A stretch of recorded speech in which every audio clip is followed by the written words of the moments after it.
Bonjour les Anacalypsiens, Salut. ici Farander et le maître d'Anacalypsie.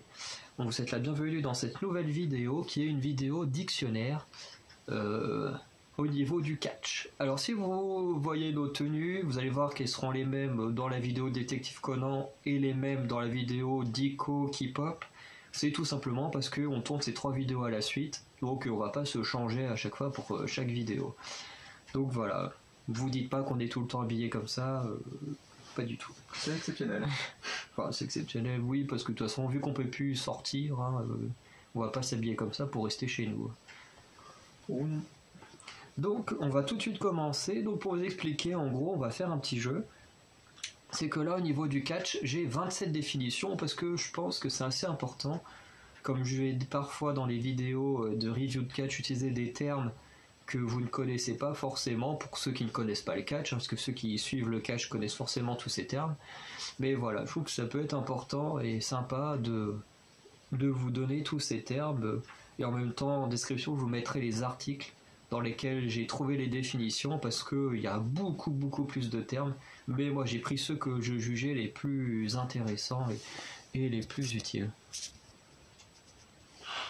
Donc, ce qu'on va faire, c'est qu'à chaque fois, je vais donner le nom d'un mot et le maître d'Anacalypsie va devoir essayer de deviner ce que ça veut dire. Donc s'il a bon, bah il a bon, s'il a pas bon, je vous donnerai la vraie définition et puis voilà. Donc vous, dans les commentaires, n'hésitez pas, en même temps que le maître d'Anacalypsie, de nous donner les réponses que vous avez à ces termes-là. Donc voilà, et tout est par ordre alphabétique bien sûr. Alors le premier terme, c'est un angle.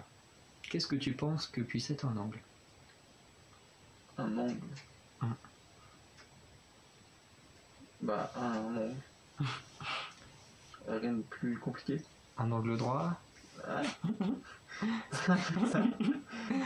Eh ben non, un angle ce n'est pas un angle au sens mathématique, c'est... alors il y a plusieurs définitions, mais j'ai pris celle que j'utiliserai le plus. C'est un angle, c'est une partie de storyline qui a lieu entre deux matchs et qui fait avancer la storyline, en sachant que le storyline c'est une histoire entre deux ou plusieurs catcheurs. Ensuite, qu'est-ce que c'est qu'un blind ? Un blind. Je n'ai aucune idée. Alors le blind, c'est de la tricherie dans le dos de l'arbitre, employé souvent par un catcheur heel. Alors, d'accord. Effectivement, on peut le deviner que quand on connaît les termes anglais, parce que blind, si je ne dis pas de bêtises, c'est aveugle, un truc comme ça. Enfin, en tout cas, ça se rapproche.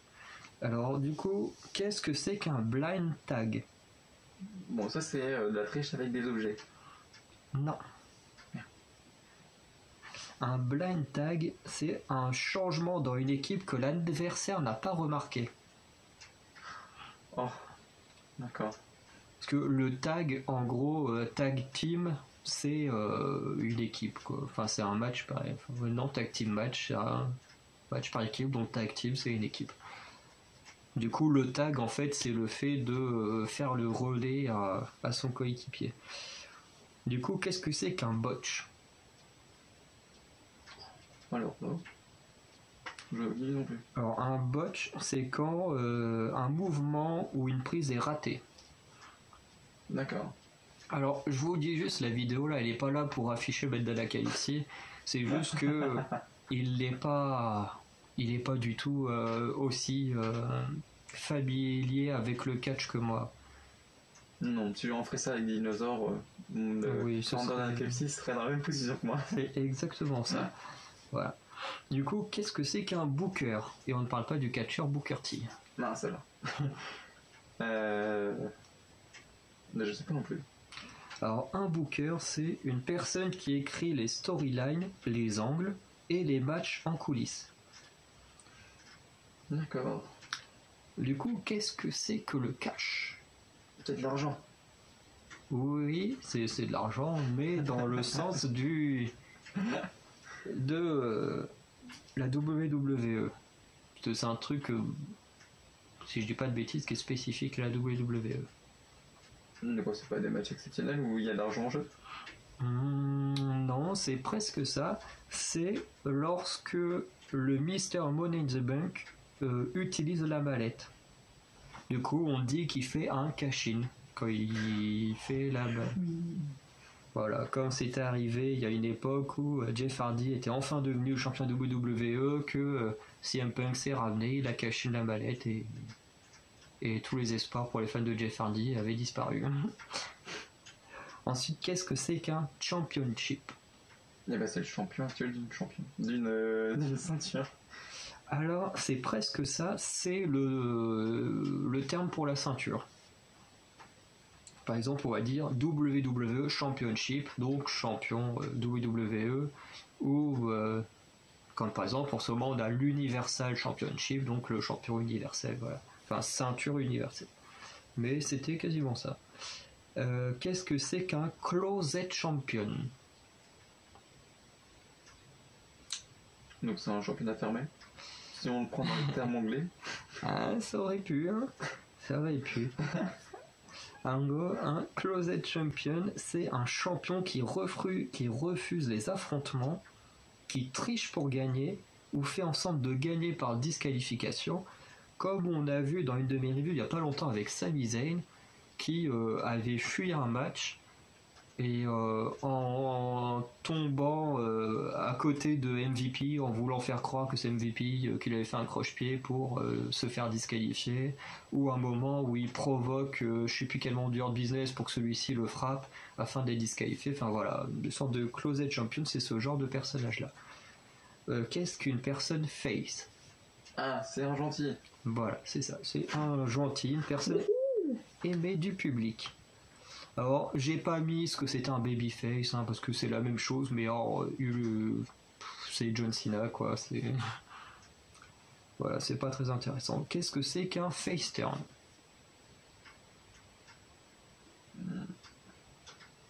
Donc c'est pas un gentil qui devient méchant ou inversement. Si, c'est ça. C'est lorsqu'un gentil, à travers une action, va changer de comportement. Non, c'est l'inverse. C'est quand un méchant va changer de comportement pour devenir gentil. Alors, je trouve. Effectivement. Qu'est-ce que c'est qu'une feud?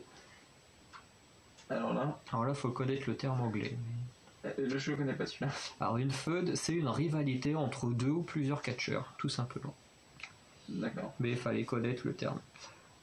Qu'est-ce que c'est qu'un finisher?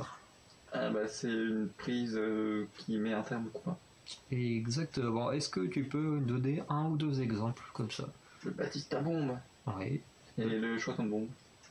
Le RKO. Oui. Moi, j'avais marqué le Spear de Edge et le RKO de Randy Orton. Effectivement, Batista Bomb, Shotgun Bomb en sont également des finishers. Et c'est fait effectivement pour terminer les matchs, comme l'a dit le maître d'Anacalypsie. Qu'est-ce que c'est qu'une gimmick? C'est quelqu'un qui joue beaucoup. Alors, il y a un rapport avec le jeu, effectivement. C'est quelqu'un qui, enfin, c'est un personnage, enfin, c'est le personnage que va jouer un catcheur. Par exemple, Bray Wyatt qui joue le Finn qui est un démon, ou Mark Calloway qui joue l'Undertaker qui est un mort-vivant. Enfin, voilà, la gimmick, c'est le personnage que joue un catcheur.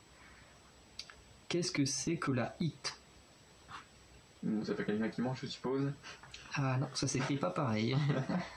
Et encore, je pense que je l'ai mal prononcé parce que ah bah voilà, entre hit et hit, je ne saurais pas donner la différence vocalement. Alors c'est quand le public a une réaction négative, je pense en fonction d'un catcheur ou d'un angle qui lui plaît pas. Qu'est-ce que c'est qu'un heel? C'est quelqu'un de gentil? Non. Si, gentil. Non, méchant. C'est quelqu'un de méchant. Et du coup, qu'est-ce que c'est qu'un heel turn? C'est un méchant qui est de... Non. Si, c'est un méchant qui devient gentil. Non, c'est l'inverse. C'est un méchant qui devient gentil. Non, c'est un gentil qui devient méchant. C'est ça, c'est un gentil qui devient méchant. Qu'est-ce que c'est qu'un low blow? Alors, à ma connaissance de jeu, low ça veut dire faible. Enfin, ouais, c'est quelqu'un qui est faible. Alors, c'est presque ça, effectivement. Low, ça peut vouloir dire faible. Mais low blow ici, c'est un coup bas. D'accord. C'est un coup bas qui entraîne une disqualification, sauf si l'arbitre ne le voit pas. Et le plus répandu, c'est le coup de manchette dans l'entrejambe. Voilà, c'est interdit. Et puis il y a l'aveuglement aussi, à la base, qui est interdit aussi.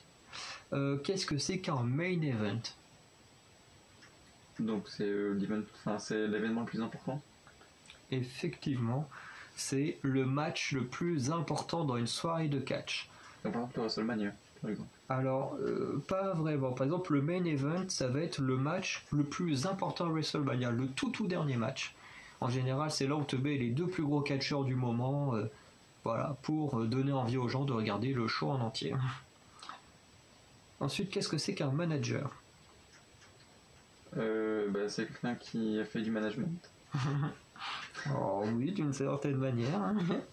Non, c'est quelqu'un qui va en gros diriger certains catcheurs et les aider à monter vers la gloire. Alors, effectivement, ce sont des personnes qui ne catchent pas et qui suivent un catcheur au bord du ring. Comme Paul Heyman actuellement qui suit Roman Reigns partout. Et qui suivait Brock Lesnar avant, enfin voilà. Qu'est-ce que c'est que la pop? De la musique. Non, pas ici. La K-pop c'est pour après. Non, je pense à la pop tout court. Je sais pas. Alors la pop c'est tout simplement les réactions positives du public. Et on peut faire attitude positive du public, non? Non, c'est pop. Qu'est-ce que c'est qu'une promo? Ah bah ça, si c'est ce que je pense, c'est juste c'est en gros une affiche qui va montrer un catcheur pour en faire une star. Enfin. Alors c'est presque ça. C'est effectivement dans le but de promouvoir un catcheur, mais c'est à travers une sorte d'interview ou parfois comme quand il monte sur le ring et qu'il y a une discussion avec le public, enfin les promos c'est ce genre de truc là. Mais effectivement il y a les petites vignettes des fois qui mettent en avant des catcheurs et tout ça. Voilà, les promos. Maintenant, le mot piège, qu'est-ce que c'est qu'une promotion? Dans les deux sens. Hein? Bah ça c'est quand quelqu'un a été qui a été choisi par une promotion. Oui, mais justement, c'est quoi la promotion? C'est quelqu'un qui monte d'un grade. Ah ben non, ce n'est pas au sens du terme de l'entreprise. La promotion, c'est tout simplement une structure qui produit des shows de catch. Ils ont pas vu ça plutôt appeler une entreprise? Non? Ah bah non. Qu'est-ce que c'est qu'un push? Un push. Alors là, quand on connaît le terme anglais, on peut à peu près deviner. Enfin, entre guillemets. C'est pas pousser? Si, ça veut dire pousser. C'est quelqu'un qui pousse. C'est quand même pas quelqu'un qui pousse quand même. Alors, c'est pas dans le sens. Enfin, il y a un rapport avec le fait de pousser, mais pas dans le sens négatif. Attends, on va essayer quand même. C'est pas quelqu'un qui essaye d'avancer dans la carrière, dans sa carrière. Alors, effectivement, un push, c'est le fait de mettre en avant un catcheur moyen de milieu de carte. Donc, un catcheur qui va faire que des matchs, soit pour des ceintures moyennes ou pour même pas des ceintures, juste là pour divertir. Et qui, effectivement, ce catcheur-là, on va le propulser ou le pousser, mais c'est vrai que le mot pousser apparaît souvent comme un mot négatif, donc c'est un peu bizarre ici. Mais en gros, on va le pousser contre les plus grands champions et dans les main events des shows de catch. Du coup, qu'est-ce que c'est qu'un pay-per-view? Un pay-per-view. C'est pas une sorte d'event où il y a plein de matchs importants. Alors oui, c'est à peu près ça la définition. C'est un show qui est plus long que ceux qu'on voit à la télé toutes les semaines. Voilà, avec les plus grandes stars de la fédération et surtout où il faut payer parce que pay-per-view, ça veut dire payer pour voir, pour regarder. Par exemple, à la WWE, on a plusieurs pay-per-view qui ont lieu une fois par mois, des fois un peu plus quand on a les NXT TakeOver. Du coup, est-ce que tu peux nous en citer un ou deux comme ça? On a déjà cité un tout à l'heure. Donc le WrestleMania. Oui. On n'a pas les... Ah, le truc de NXT. Ah, ça vient juste de le dire. Bah, je sais, c'est pour ça. Ça vous aide. Il y en a quand même des très connus. Moi, je regarde pas le catch, ça fait longtemps que j'ai pas regardé. Oui, mais les matchs. Le Royal Rumble. Voilà, le Royal Rumble. Bah, le Money in the Bank, non?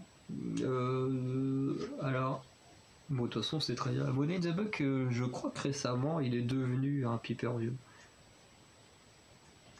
Je vais pas dire de bêtises, mais je crois qu'effectivement récemment c'est devenu un pay-per-view. Avant c'était pendant WrestleMania, je crois. Et maintenant c'est devenu un pay-per-view à part. Comme Elimination Chamber qui avant a été dans d'autres pay-per-view et qui maintenant a son propre pay-per-view. Il y a le Céline de Seine aussi, non? Oui, Aline de Cell aussi, c'est un pay-per-view. Et voilà, après moi j'avais aussi noté les Survivor Series. Ensuite, qu'est-ce que c'est qu'un roster? Ah, ça c'est un groupe, ça. C'est un groupe de personnes. Alors oui, plus ou moins, c'est les catcheurs qui travaillent pour une promotion de catch. Tout simplement. Qu'est-ce que c'est qu'une superstar? Ah, c'est la star du moment qui est super populaire. Eh ben non. C'est pas la personne qui a non plus la ceinture de la WWE. Bon, ça c'est un champion. En fait, une superstar, c'est le nom donné à tous les catcheurs de la WWE. Bah, c'est quoi? Si on dit la superstar, c'est plutôt les superstars là. Oui. Bah, alors, tu m'as trompé. Bah oui, c'était plus grand. Mais en gros, les superstars, c'est le nom donné d'abord aux catcheurs de WWE, puisqu'avant les femmes, on appelait ça des divas, sauf que le terme a été supprimé pour qu'elles aussi maintenant soient appelées des superstars. C'est pour ça qu'il n'y a pas la définition de diva, parce qu'aujourd'hui il n'existe plus et que personnellement j'aime pas ce terme-là. Et le dernier mot, enfin dernier terme, le X-signe. Enfin le signe X, comme ça. Je crois que c'est les DX. Alors ça aurait pu être les DX, mais ce n'est pas eux. Surtout que eux, c'est plus un truc, enfin un geste bizarre qu'ils font. Je me rappelle, moi dans le jeu, il s'appelait ceci. Ouais. Mais je crois qu'il est. Ouais, il est comme ça. Oui, il est comme ça, oui, ça fait un X.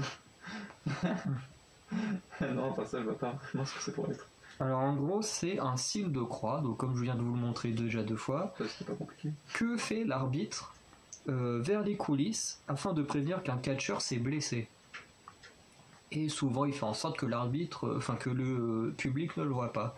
Et personnellement, moi, j'ai jamais remarqué ce signe, donc il y a peu de chances que vous le voyez dans des reviews, mais voilà, c'est un signe qu'on peut voir et qui montre qu'un catcheur s'est blessé. Donc, au final, on a fini avec cette vidéo. Je vous remercie tous d'avoir regardé. J'espère que ces termes vous auront aidé à mieux comprendre les reviews, parce que je vais essayer d'utiliser plus souvent ces termes-là pour avoir l'air quand même un peu plus. Bon, je suis pas un spécialiste du catch, hein, mais pour avoir l'air un peu plus spécialiste quand même. Et voilà, donc je vous dis à bientôt pour les nouvelles vidéos. Et du coup, en ce qui concerne le catch, on se retrouve pour Elimination Chamber qui a lieu dans 2 semaines, si je dis pas de bêtises. Je crois que c'est dans 2 semaines au moment où je tourne. Donc voilà. Ciao les Anacalypsiens. Salut!